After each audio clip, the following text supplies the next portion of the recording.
Welcome back on Dynamod. Today I want to propose you a video about the review about the rules for the Battletome Nighthaunt 2022 released by the Games Workshop.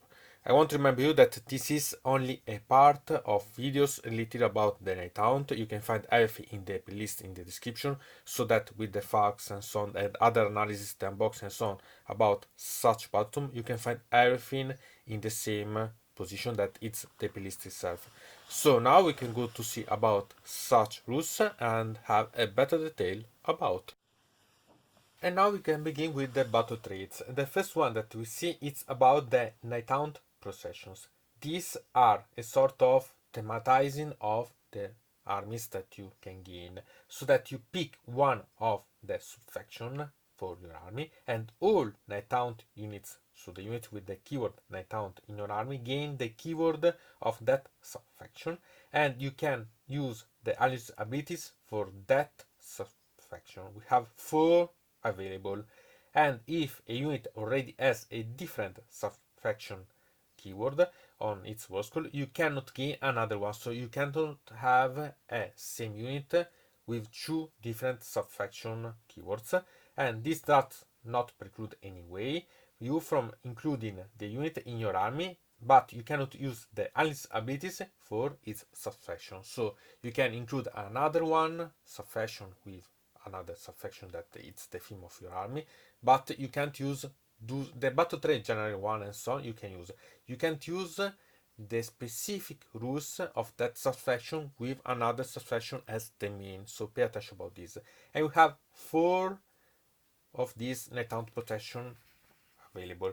So we have the Grieving Legion, that it's that make that enemy units cannot retreat while they are within 3 inches of any friendly Grieving Legion units with 10 or more models. This is quite interesting because it means that you forbid the opponent to detach, and because you will see with other battle traits it's a good use about controlling the position of the enemy units. This is really one of the best possessions that you can gain. The second one is the Emerald Host, that make it that after armies has been set up before the first battle round begins, you can pick up d3 plus 1 different enemy units on the battlefield. So from a minimum of 2 to a maximum of 4 different enemy units, and at the end of each battle round, roll a dice for each unit you pick that is on the battlefield. On a 2 plus, that unit suffer d3 mortal wounds. If that unit is a monster, suffer d3 plus 1 mortal wounds instead of d3. It's quite interesting, this one, because it's limiting the number of units, but at the same time it lets you to select and be sure to make wounds, mortal wounds, to those units. So it can be really quite interesting this way, because you can select, for example, charters, you can select particular problematic units, or for example some artillery that maybe you're not sure that you reach, or you don't want to reach because it make, for example, to stress, to take down and so on. Still you can control. It's one of the best. The previous one and these are the main one that I suggest you to consider about. The next one is Scarlet Doom, that make that after a friendly Scarlet Doom Bladeghast Revenant unit make a charge move, so only the Bladeghast Revenants and only when they do a charge move, you can pick one enemy unit within 1 inch of that unit, so a unit that is charged, and if you do so, roll a number of dice equal to the number of models from the charging unit. And for each 5 plus, the target unit suffer 1 mortal wound. So it's quite limited because it works only for the Bladeghast Revenants. It works only if that specific unit charged, so pay attention about such.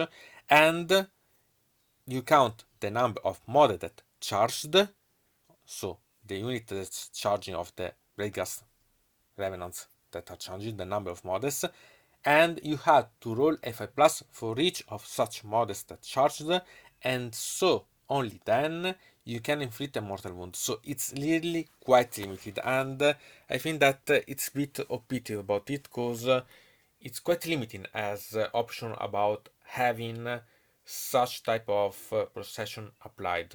So pay attention about using and selecting these, because you need a lot of Plagueis Revenants and at least a lot of models to apply and do those mortal wounds. The next one is Quicksilver Dead, that make that word rolls cannot be made for wounds caused by attacks made with melee weapons by friendly Quicksilver Dead, but only the Shatter Harridans units. So it can be really quite interesting against their armies, but remember that it's work only with Dread Shiters Harridans units. So you have to pay quite a lot of attention, because the first two processions can be really quite useful, because they can be used in every time, but the last two are specific only working for certain units. They are quite good, but they are limited, so you have to pay quite a lot of attention which one suits you and how you want to create your subster, because these can change a lot the way that you can apply them.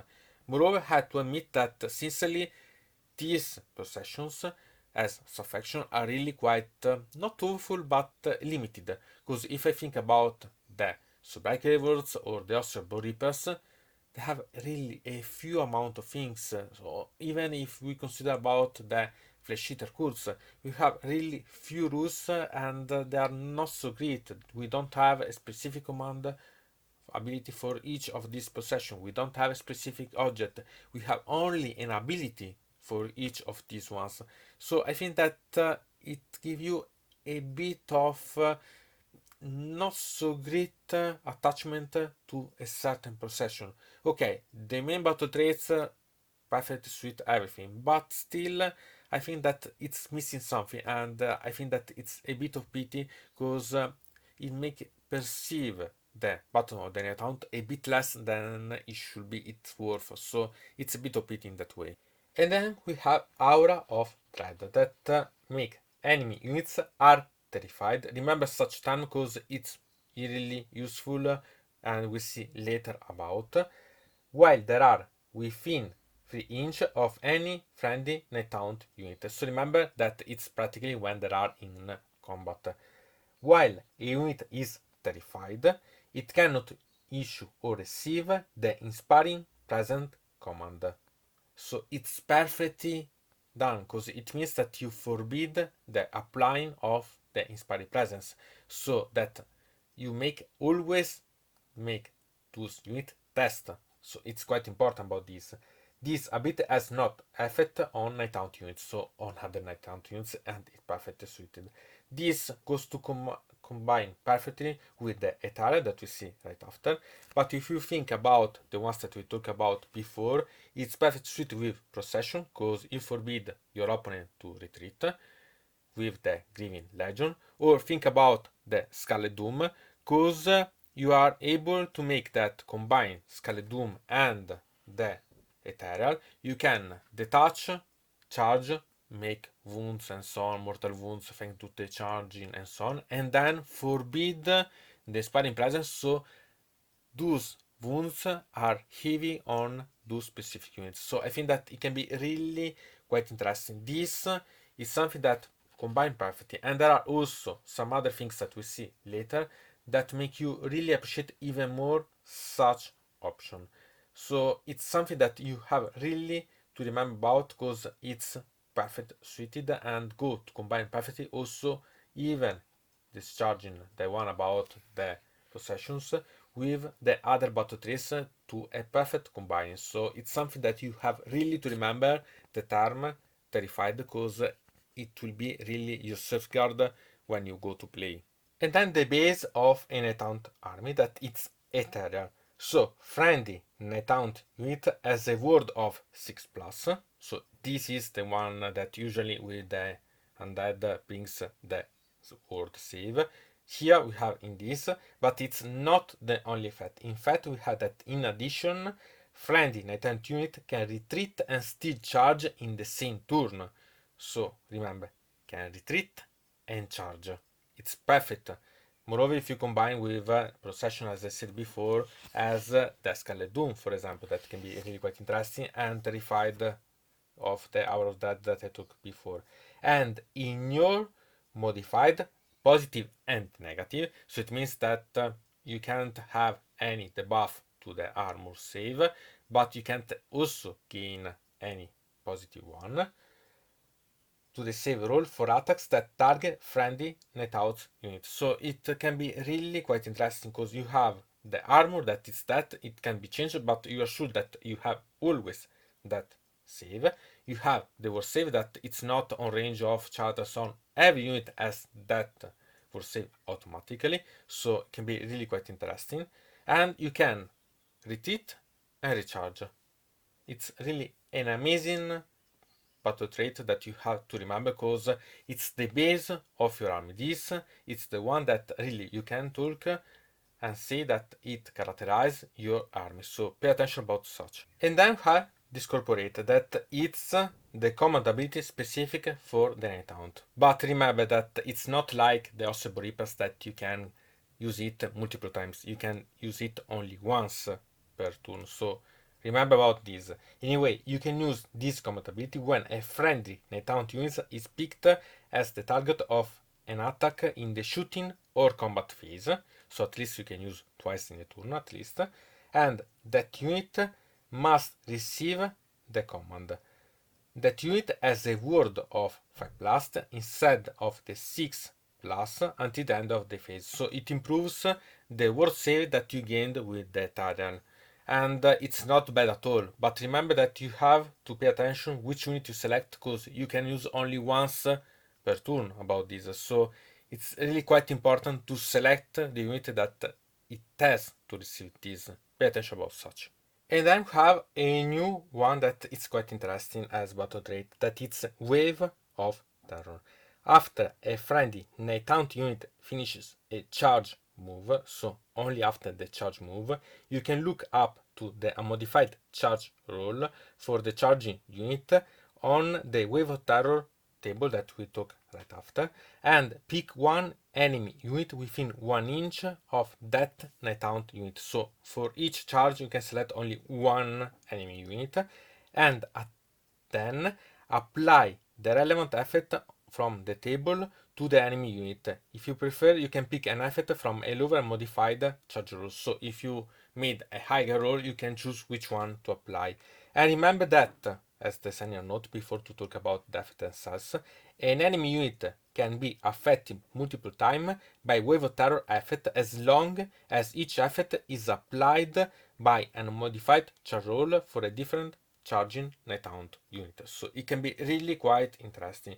Moreover, remember that here we are talking about charging and combined with the Ethereal that let you to retreat and charge. It means that you can play quite often about this. Moreover, you had also with this Battletome also the markers that has such effect as markers. So you can modify them, select them, create miniatures about and so on, but still this is the main part.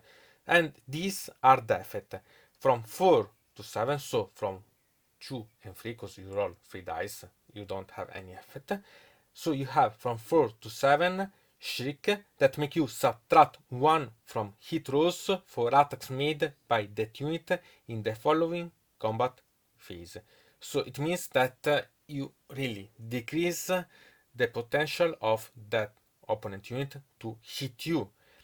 From 8 to 9 is stun, so subtract 1 from save rolls for attacks that target that unit on the following combat phase. So it's quite interesting. It will not work against Ethereal unit like the Nighthaunt because they can't suffer such problem about the saving, but all the other units can suffer a lot because you decrease those savings, so it can be quite interesting. And then 10+, it's Petrify that make the strike last effect apply to that unit in the following combat phase. And this it's really interesting because it make that you can go before the opponent unit. Combine these effects together with Ethereal, Aura of Dread and so on, you can really combine in a really lethal way. So it's something that it's quite worth, and you should think quite a lot about when you go to charge a unit with multiple units, which ones are the effect on which unit are, because if you charge with multiple units of the Nighthaunt the same unit, you can almost always choose. Otherwise, you have to select on which type of unit apply, because they have different way to have options related, so that maybe on some unit you could prefer, if you roll high enough, obviously, an effect best applied, and on others other ones. So it can be really quite suited in different ways. So pay attention, because this is another, as all the ones, but it's really quite an amazing combine battle trait that you have to think combined with all the other options available. So really quite interesting. And then we have Frightful Touch, that makes that if the unmodified hit roll for an attack made by a friendly Nighthaunt unit is 6, a plus 6, so not modified one, that attack wounds the target automatically. So you don't have to make a wound roll. So remember that it's not a mortal wound, it's by everything else, so the rend, the damage, and so on, but it's automatically wounding. So it's really quite interesting. Moreover, it applies both in combat and shooting, because it's only refer about attacks, and both of them are attacks. It's really quite interesting, because it's not so happening, okay, but it can be really quite amazing about such. So it can be a really way to make better the damaging of the opponent, because at least you don't have to roll sometimes about the wounding. Really quite interesting. And then we have Vanishing Phantasm, and these say that at the end of the deployment, before determining the control of the objects, you can remove up to 3 friendly Nighthaunt units from the battlefield and place them on the side to be set up in an ambush as reserve units. At the end of your movement phase, you can set up one or more of the reserve units in an ambush on the battlefield more than an inch from all enemy units.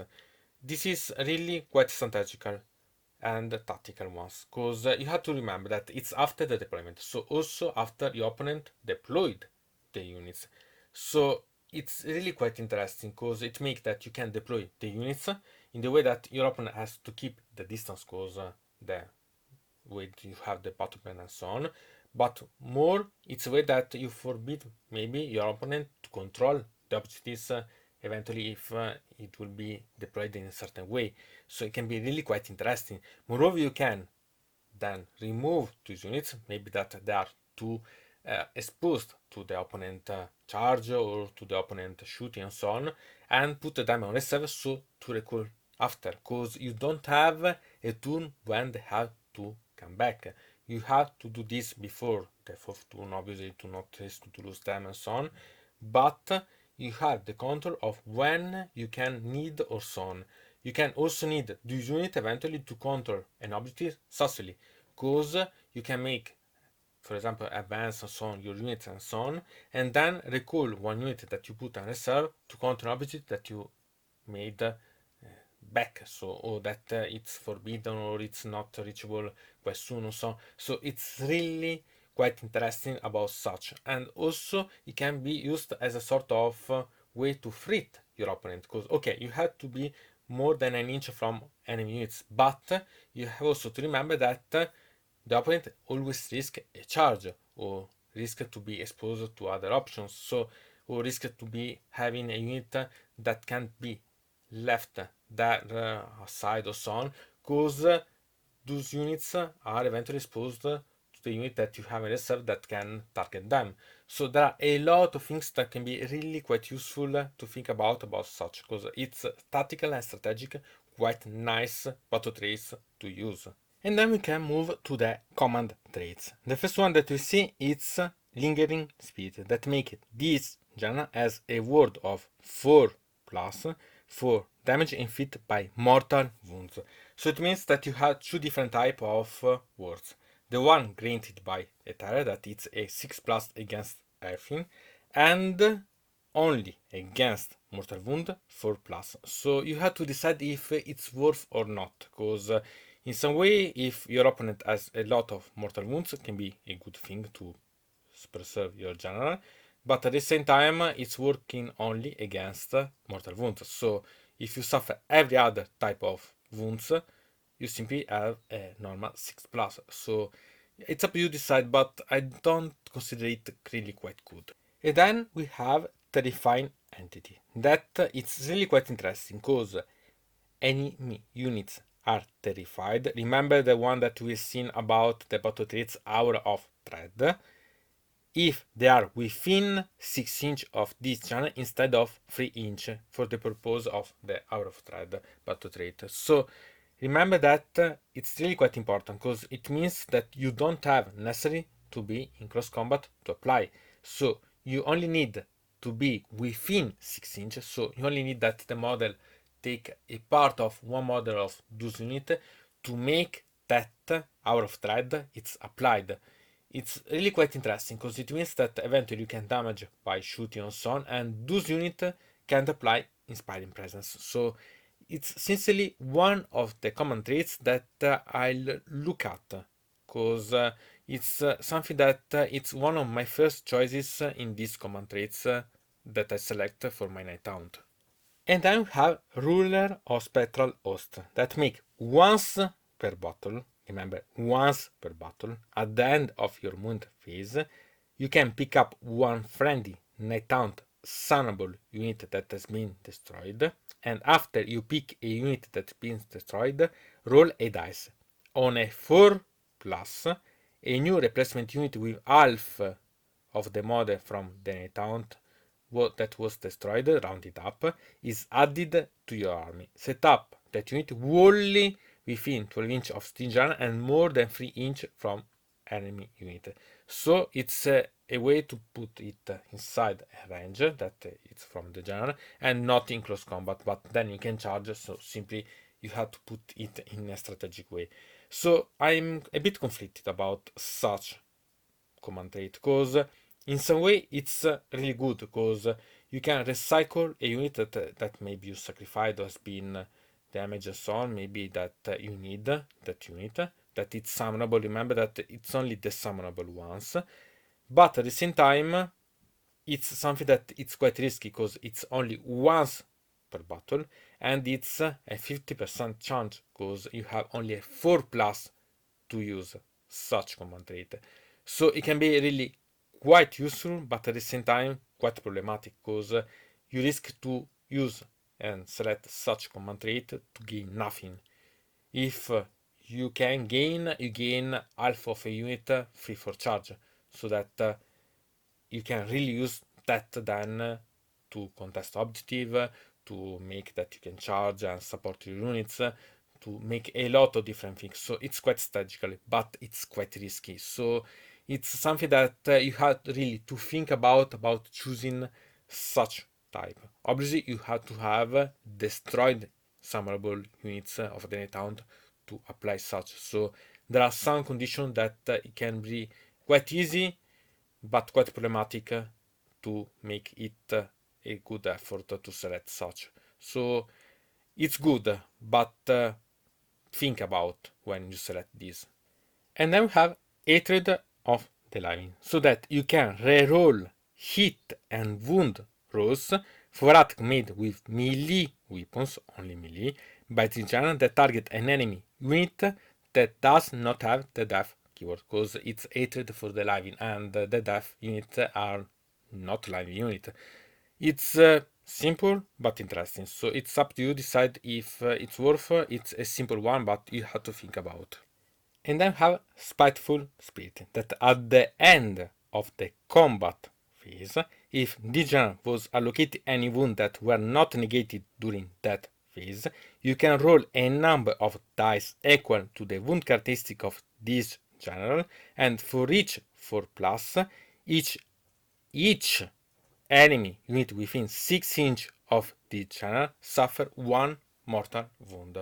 So it can be really quite interesting. Obviously, more wounds as wound characteristic as the channel itself, easier is to damage the opponent's ones because you have more rolls to do. Because it's not related as it's written at the end if it's not changed afterward, but it's not related to the wound that it suffered, but only if it suffered some wounds, and you can roll the amount of the wound characteristic that you have so that you can inflict mortal wounds to the unit within 6 inches, so not even a few numbers. It's not only related about the ones that it's in combat with or so on. So it's really quite interesting, and if you position in a good way, the general itself can be really an amazing command trait. Obviously, you have to remember that you have to suffer some wounds for sure, so pay attention. And the last one, it's one of my favorite, and it's Cloaked in Shadow. That makes that this genre cannot be picked as the target of a shooting or a combat attack by more than one unit per phase. Okay, some unit could destroy a genre anyway.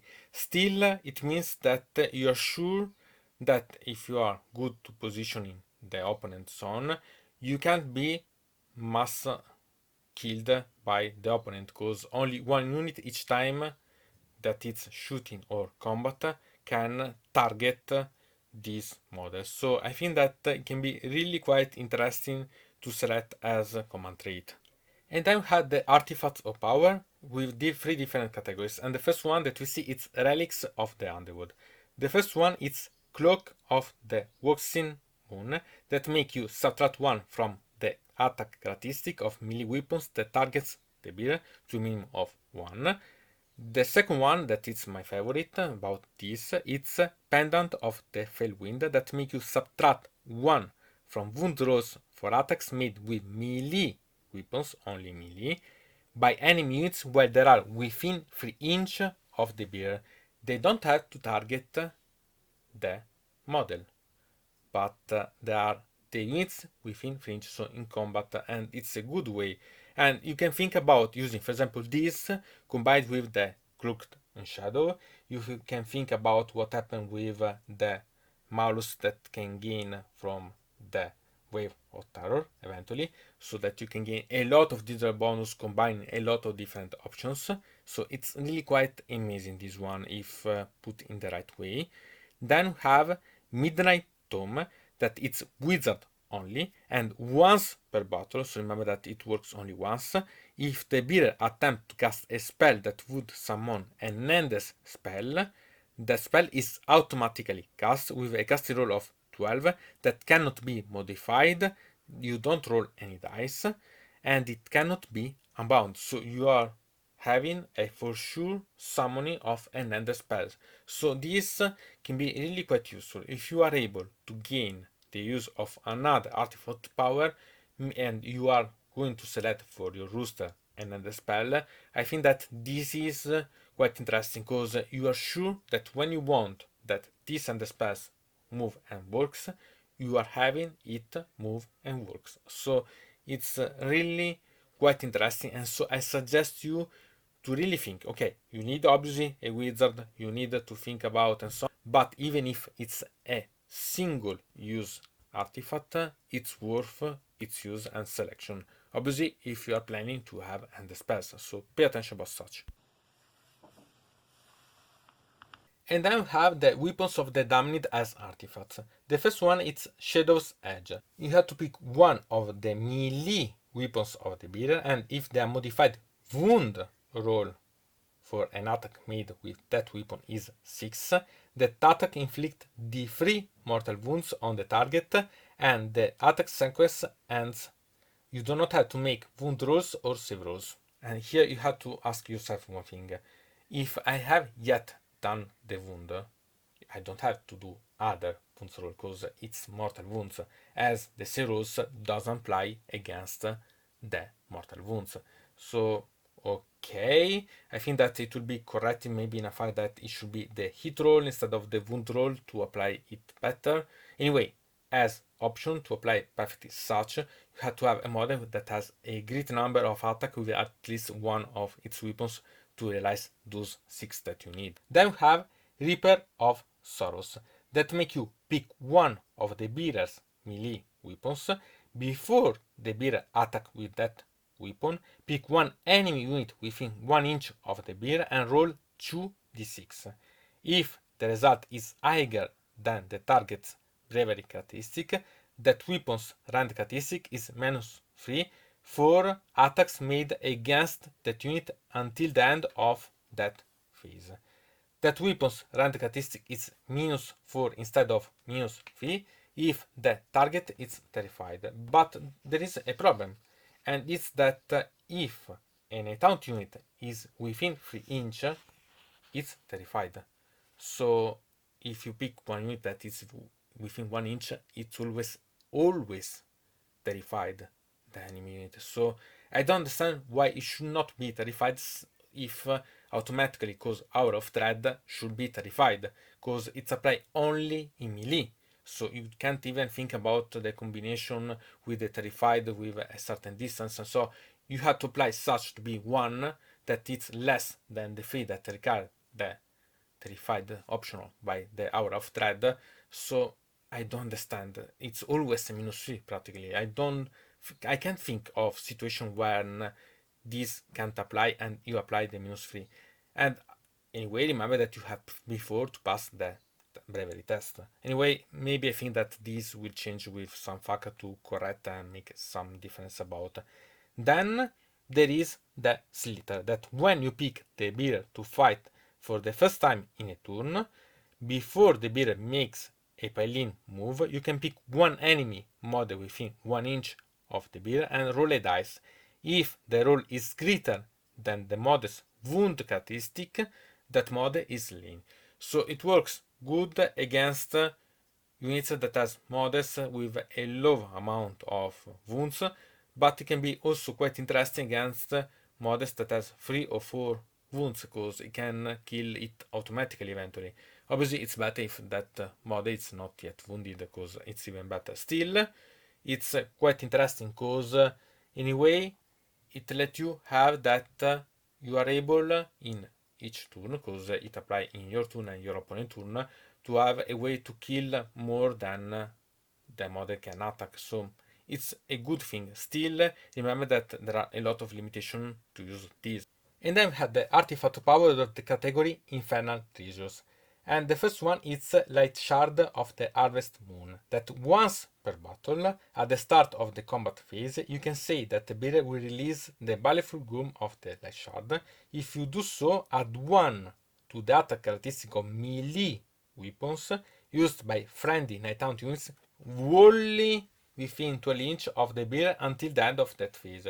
So it can be useful, but you have to pay a lot of attention about the position of the units that you have to be used with this artifact. So being once per battle, it's quite limiting about. Then we have Beacon of Nagashiza, that once per battle in your hero phase, you can say that the bearer will call the soul of the lost to the beacon's light. If you do so, you can return a single one slain model to each friendly Nighthaunt Summoner unit on the battlefield. So it can be interesting, but it depends by the amount of summonable unit that you are using, and they're still alive on the battlefield, obviously. So, because it's once per battle, in my opinion, it's a bit a limitation, because it's a bit problematic. Still, could be useful, because anyway, it's automatically. So you are sure that one model for each unit it's brought back. So it's up to you.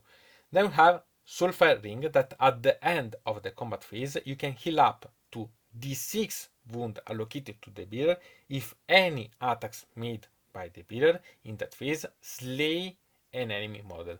So the main thing is that before to apply at the end of the combat phase, you have to slay a model. So you have to be sure that that model that has such artifact has slain something. So it's interesting, but you have to pay attention that you have to be in combat, slay a model, and so you have to pay a bit of attention about.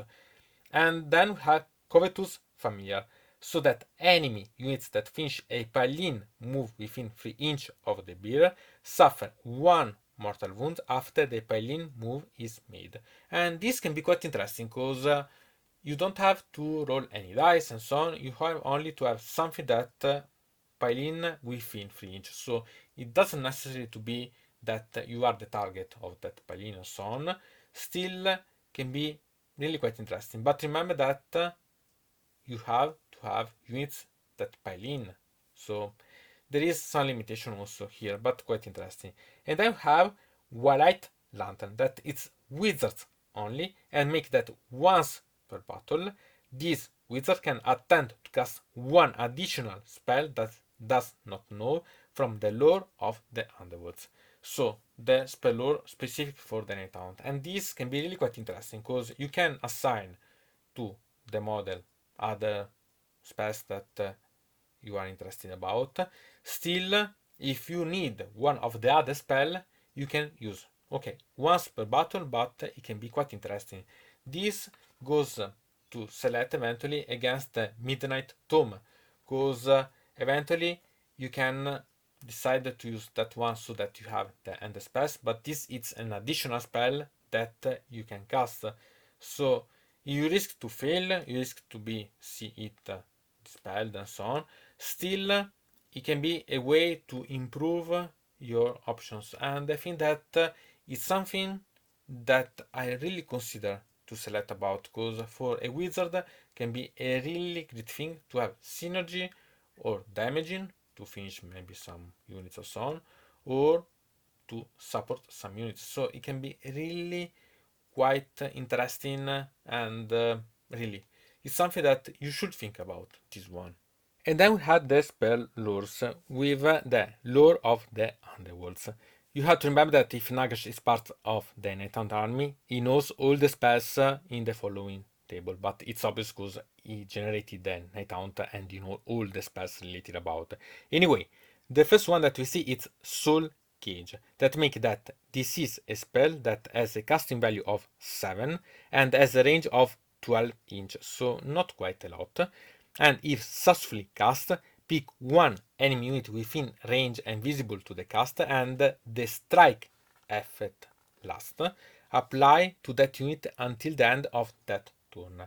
So you have to pay attention because you can think that it's redundant because you have the wave of terror with the result of 10 that it's petrify that apply the same effect, but maybe you need something else, or you haven't done, or you not do, for example, in the turn when you charge and so on, the result of 10. So you are sure at least that you have a spell that makes the same effect. So even if you can think that it's not so useful because you have other things that do the same, maybe with this you can apply that the options that you have about the wave of terror, you can apply the other options that maybe are more useful, and at the same time you have the spell that make you sure that you have the last strike as effect applied to a specific unit that you want. So it's not so bad at the end. And then we have Spirit Drain, that it's a spell with a casting value of 7 and a range of 18 inch, so it's interesting as the range. And if successfully cast, pick one enemy unit within range and visible to the caster. Roll a number of dice equal to the number of model in the target unit. For each 6, that unit suffer 1 mortal wound, so it's more useful more are the number of models in that unit, so it can be really quite interesting. Moreover, if you combine it with Aura of Dread, so that you can charge with one of your other units of the Nighthaunt and use the Terrified so that you can't see the opponent use, for example, the Inspiring Presence to make the models don't count, so that are sure that the wounds that you have done and so on are really useful to make that unit lose more than model when it's the battle shock test. So it can be really quite interesting combined with other things. And then you have Life Stealer. That is a spell that has a casting value of 7 and a range of 12 inch. So not so less, not so much. And if successfully cast, pick one enemy unit within range and visible to the caster. The target suffer D3 mortal wounds, and you can heal one wounds allocated to the caster for each mortal wound that was allocated and not negated by the spell. So remember that you have a minimum of 1 that you can save if the opponent doesn't save that mortal wound. So it can be useful, but remember that you don't have to focus all your efforts on such. Still, it can be really quite interesting, so that it can be really quite useful to replenish the wounds of your own wizard, so it can be good. And then we have Seal of Shaish. that it's a spell with a casting value of 5 and a range of 12 inch. And remember that if successfully cast, you can pick one friendly Nighthaunt unit wholly within the range, so wholly within 12 inch and visible to the caster. That unit has a ward of 5 plus until your next hero phase. So it goes to combine perfectly with Discorporate, that it's the command ability, so that you can have, if you are able to have both combined, 2 units with a ward of 5. So it's a good way to, I can say, save some of the units, so that maybe there are the more that are in combat or so on, and so that can last longer. So it can be really quite interesting. So this it's one of the spells that at least I suggest you to have always in your army to be sure. And then you have Shed Mist, that is a spell with a casting value of 6 that make you pick one friendly Nighthaunt unit wholly within 12 inch from the caster and visible to the caster itself, and subtract 1 from wounds rolls for attacks that target that unit until your next hero phase. You have to notice that it's all the attacks, so both shooting and combat. But if we think about the combat, these perfectly combine with the effect Shriek from the Wave of Terror, so that the enemy has problems eventually to hit, and you make that you are more resilient because you are force to wound. So you can really make saving a lot. So this is a spell that I suggest to always have in your army, because at least one unit that it's more resilient and so on to have always on the battlefield, I think that it's not bad. So I suggest you about such. And then we have the last one, that it's Spectral Tether. That is a spell that has a casting of 4, and if successfully cast, you can remove the caster from the battlefield and set it up again on the battlefield more than an inch from all enemy units. The caster can move in the following movement phase. This has different options available about such. One is escaping, because maybe you are in combat or you are too close to your enemy units or so on, and you want to remove it and position otherwise. Otherwise, it can be used in the way that you can position this wizard so that it forbid, for example, to conquer an objective because it's contested, or you can forbid a battle tactic, or because you position in a way so that you can't, the opponent can't receive the battle tactic, or otherwise you can use in the way that you can make that is positioned in another way to give bonus to your units. Maybe you have also that option, or you can use in the way that you can charge, because okay, you have to be more than an inch, but it's still a charge way eventually, so it can be also that one available. So you have a lot of different tactics available with this spell. Obviously you have to need such, and it's one of the spells that eventually I suggest you to use with the White Light Lantern, because maybe you don't need usually, but if you need, you can select it. So it can be really quite interesting in a lot of different ways.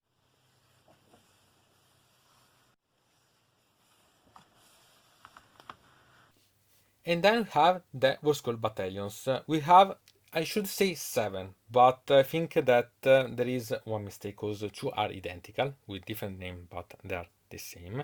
So I think that in future we'll see a fuck about, because otherwise it's a bit silly, because you can technically have multiple of these ones, but having the same when you have yet the option about. Anyway, we have an interesting ability, because all these 6 or 7, based on what we'll see in the future, Warscroll Battalion that has the same identical ability. That is that once per turn at the start of the combat phase, you can pick one friendly Nighthaunt unit wholly within 12 inch of a friendly Nighthaunt hero, or wholly within 18 inch of a friendly Nighthaunt general, and you can reroll ward rolls of 1 for that unit until the end of that phase. So it's quite interesting as ability, really. Still, I don't like too much that all these Warscroll Battalion has the same identical ability.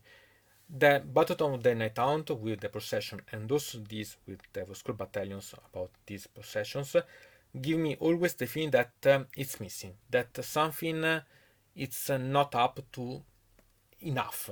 It's always something less than I would have expected. It's a feeling, but still give me such effort. So we have the Short Guard that it's with a 1 Knight of Shroud and or Ragnarok the Grimholder and 2 Plagueis Revenants unit. We have Death Riders that are 1 or 2 Deadblade Horus with 2 S-Variety units and 1 Black Coach. Then we have the Condemning and the Chain Guard that are the same because they are composed of 1 Guardian of Soul, 1 Spirit Torment, 1 Chain Guard unit, and 2 Chain Rasp units. So we see if one of these is changed in the future. We have Shrieker Host that is 1 Tomb Banshee, 2 Dreshite Haridans, and 2 Mirmon Banshee. We have Execution Horde that is 1 Cryptor Mortis, 1 Lord Executioner, and 3 Spirit Host units. And then we have Death Stalkers that is 1 Canbright, 2 Grimghast Reapers, and 2 Gravewraith Stalkers.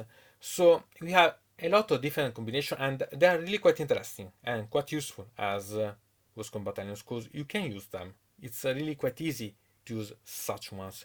Still, at the same time, it's a bit of pity that are only the same effect all these ones. And we see if the 2 Warscroll Battalions will become 2 or will remain the same with 2 different names.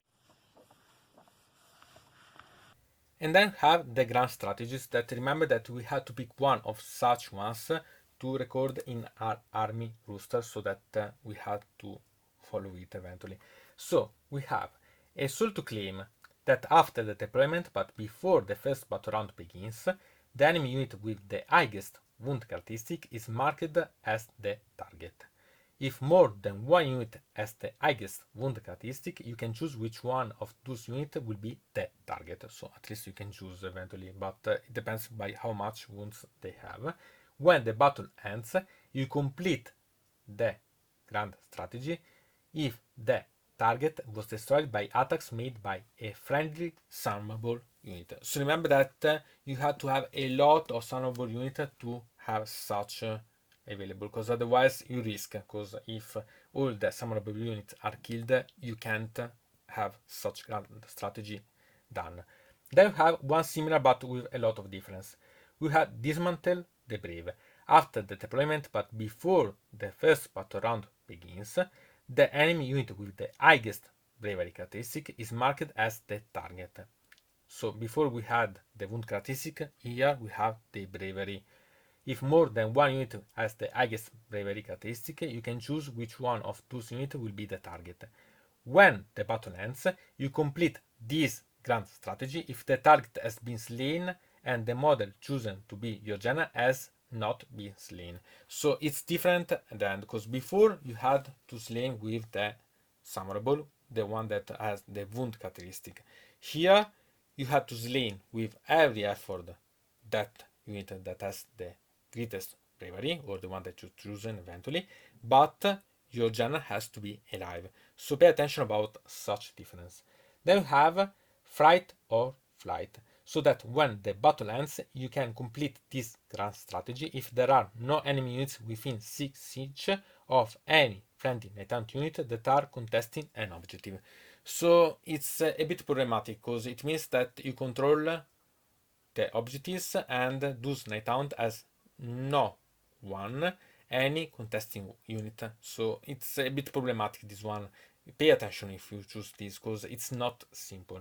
Then we have Feed on Terror, that when the battle ends, you complete this kind of strategy if one or more units on the battlefield are terrified. It's quite simple to realize this, but remember that you cannot complete this kind of strategy if all of these units in your opponent army has been destroyed. So at least one of the units of your opponent has to be on the battlefield and has to be terrified. About this, it's quite simple, because about this ability that I want to remember, it's come from Aura of Dread. It's up having the unit having in close combat, but otherwise remember that it's terrifying entity as command trait, so at least your general can be within 6 inch and apply the effect of terrified even if it's not in combat. So eventually, if you think about having this as grand strategy, you can yet select that one, so the terrifying entity as command trait to be sure. So eventually pay attention, because it can be interesting, but you have to have consciousness of the limitation of such choose.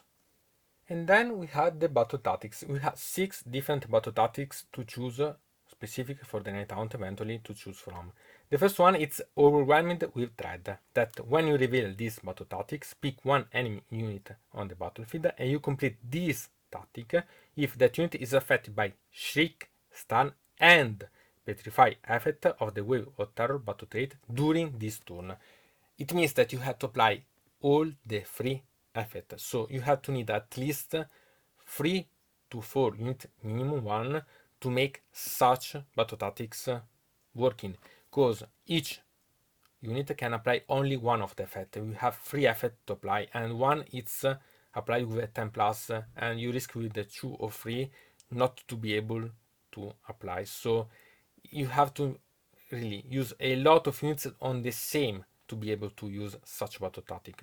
Then you have Tides of Terror that make you complete this tactic if at least 2 friendly Nighthaunt units are within half inch of the enemy, of the same enemy unit at the end of this turn. So it's quite simple eventually because you have Ethereal that forbid the opponent from retreating. So with this you are sure that the opponent stay there, but you have to be sure that you have the range of half inch. So you have to bring at least one model for each unit to touch so that the model is literally within half inch. So it's easy eventually, but you have to think a little about. Then you have Mass Panic that make you complete this tactic at the end of this turn if 3 or more units on the battlefield are terrified, and it's quite easy because you are simply to have 3 units of your Nighthaunt engaged, because you have Aura of Dread, so are terrified simply with being so you have the number of units that you are engaging eventually, or eventually you have the bonus or using the command traits of Terrifying Entity, so that make that the general itself it's having the option that alone can be having 3 or 1 or more units terrified even without being in close combat, so it can be interesting. Then we have Death by 1000 Cuts that make you complete this tactic if an enemy, hero or monster is destroyed by attacks made by a friendly Chain Rasp or Spirit Host during this turn. So you have to pay attention because you have first of all to have such unit, because you have to have Chain Rasp and Spirit Host inside your rooster, otherwise it's useless. Then you have to remember that they have to kill this unit. So you have to pay quite a lot of attention because it's not so simple eventually. Then you have one stop, no return.